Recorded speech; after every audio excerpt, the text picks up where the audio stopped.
Brian here from quantlabs.net.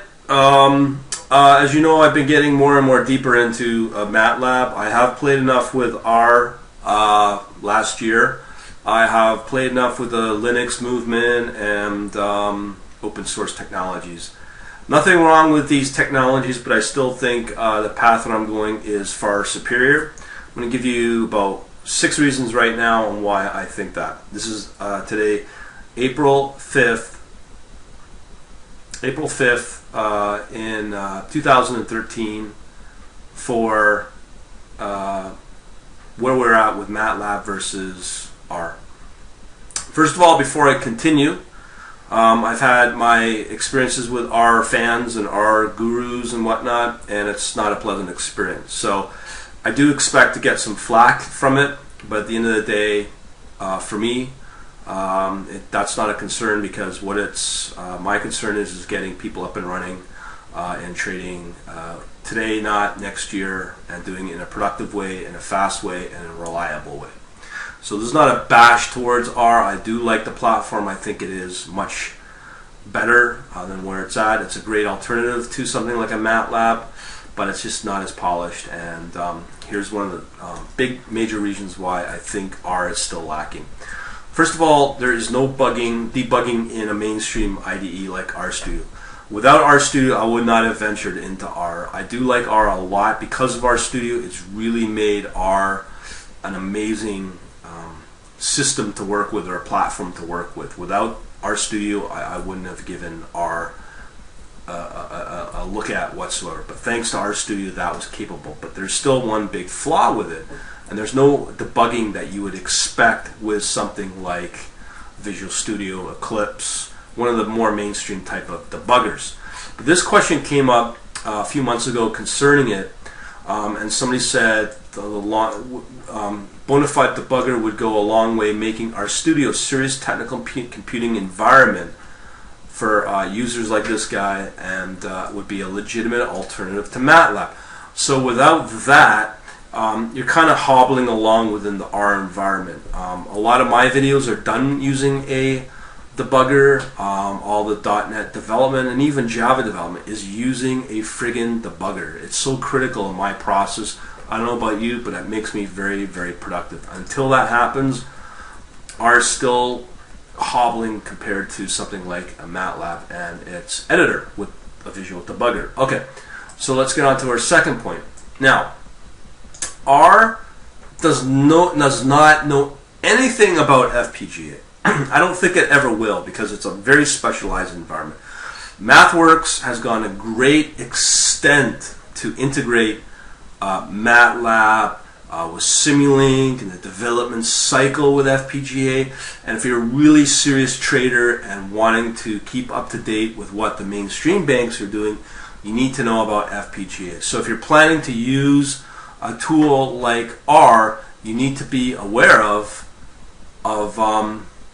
where we're at with FPGA. Now, this right here is R bloggers. There's only one story, one article that talks about FPGA, and that's it. And R does not acknowledge FPGA. It may acknowledge CUDA, it may acknowledge GPU. But at the end of the day, when you compare even a CUDA or a GPU versus an FPGA, it's still not there. It's like something I'm going to show you in a second. You're just not at that microsecond level that you need to use with an FPGA. But again, Matlab has amazing capabilities with all the mainstream boards when it comes to Altera, Xilinx, those FPGA boards, and pretty well tightly integrated with FPGA, and that's for only high frequency traders. Okay, so R might not be the best path to go down. Just saying. And again, to any R fans on there, show me something to prove me wrong, and I'll be more than glad to advertise it and revisit R for this path that I want to go down. Okay, so that's another problem. Oh, another major problem is integrating R into something like a C++. We all know that quants use C++. It's pretty well the standard de facto language for integrating and being very quick. I mean, yes, I've seen some .NET capabilities and still, but even with R and .NET, it's even worse in the integration. Yes, you could probably use Python, but there's some arguments against Python as well. I can't comment on that because I've not played with Python enough to be able to make an intelligent conversation about that or any dialogue. But here's my thing on when I was using R, but this was a catalyst that made me go back to Matlab. And here it is. R models cannot be co-generated into C++, meaning if I take an R script and I want to convert it and co-generate it into C++, can't be done. But with RCPP, that's a great package, but what you're doing with RCPP is you're embedding a R session into your C++ environment during runtime, which is fine. But when it comes to integrating and the communication between your C++ objects to your R session, it's just not fast enough. Everything comes down to microseconds. And you're looking at 20 microseconds, which is basically 20 blinks in an eye, within an eye, blinking, whatever.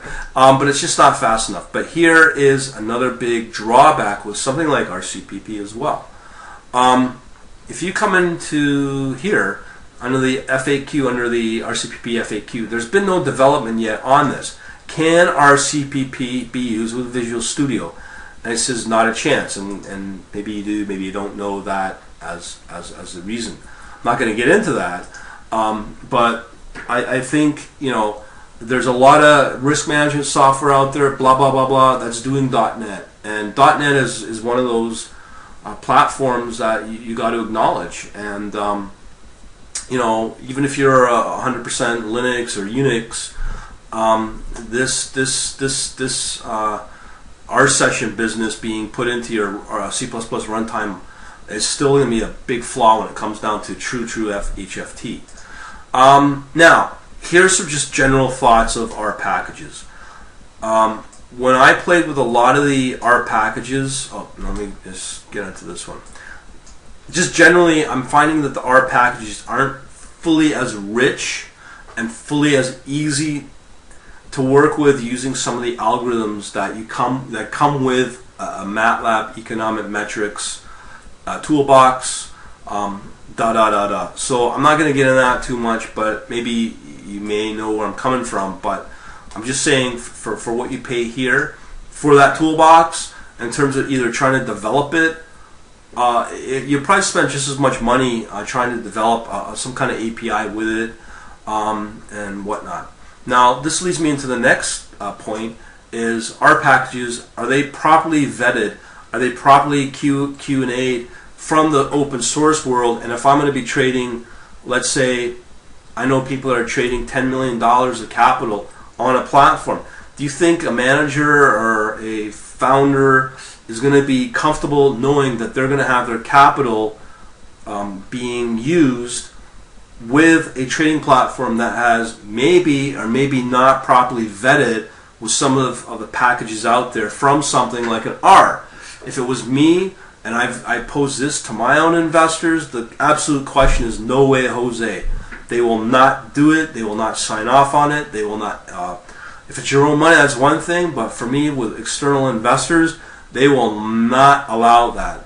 You know, they got lawyers and whatnot, and believe me, they will not allow that. That is why you need to use a company like MathWorks and a product like Matlab, so that those products, those toolboxes are properly vetted by divisions within these companies to ensure that those packages or toolboxes are properly released, and that the community and the customers of those products can have some confidence knowing that they've been properly vetted. Why do I say that? Because now I can go back to my investors saying, look, I am using a Matlab product. We are paying for this because we're paying for it. If it goes off the rails and it can be proven that it comes down to a quality issue in that product or one of their products, we can now go after them on a legal front because we are now paying for that product and we are entrusting them to make sure that those products are properly vetted. And that is when you're dealing with large organizations that are trading in the millions and possibly even in the billions. And maybe the open source community may not understand that, but believe me, that is how it is in the world of banks and hedge funds and large organizations. And that's that. There's no argument on that. Sorry. Okay. Now for just general logic, let's say if you wanted to roll your own. I thought about this about 5 months ago, and when I revisited it, it was like, gee, it could take me a year to 2 years to develop some kind of framework, API that I could trust, again, to put maybe $50,000, $100,000 of my own money into. So I thought about it long and hard, and I was like, no way. And it comes back to the same argument as I said here, that if that was the case, I'd rather buy the product that I know I can have confidence with, that it's coming from an organization that's already put me through that process, instead of me needing to go out and roll my own, develop my own. And not only that, you got to factor in things like coders, how much they cost, the debugging time, and how much time you have to spend on testers, Q&A. At the end of it, you may actually spend more money with that, going down that path, versus maybe spending $30,000, $40,000 on a product like a Matlab with all the toolboxes, all the bells and whistles that come with it. You may, in the long run, save yourself a lot of money, and at the same time, you're going to get the support, you're going to get the training that's available, as well as you get a pretty good support team out there to help you use the product. When you roll your own, you're on your own. And let's say you do hire 2-3 coders, and they've developed the product. Unless you have them hired full-time, permanently, and if you don't have that, they're off to the next project, which means you're stuck with this product and you have nowhere to go to get the support.